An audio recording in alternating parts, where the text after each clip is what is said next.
गावामध्ये सारख्या आडनावाच्या व्यक्तींना कुणबी प्रमाणपत्र द्या, कुणाकडे प्रमाणपत्र मिळाल्यास त्याचं शपथपत्र घेऊन अर्ज करा, असं आवाहन जरांगेंनी केलं। तर जरांगे लोकांमध्ये संभ्रम निर्माण करतायत। एकाच गावात सारख्या आडनावाचे वेगळ्या जातीचे लोक राहतात, त्यामुळे चौकशीविना प्रमाणपत्र देणं योग्य ठरणार नाही, असं तायवाड यांनी म्हटलंय।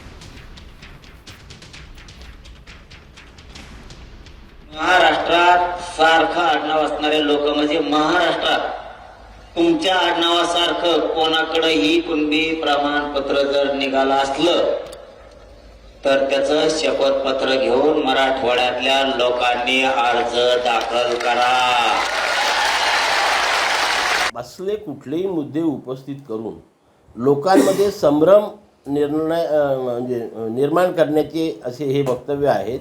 उद्या अशा प्रकारे झालं तर एखादा माणूस जो ओपनमध्ये आहे तो सुद्धा म्हणेल की आम्ही कुणबी जावं, कारण या सारख्या आडनावाचे लोक ओपनमध्ये पण आहेत ना, नाही आहेत असं नाही आहेत, म्हणून त्या मुद्द्याच्या विषयी मी सहमत नाही।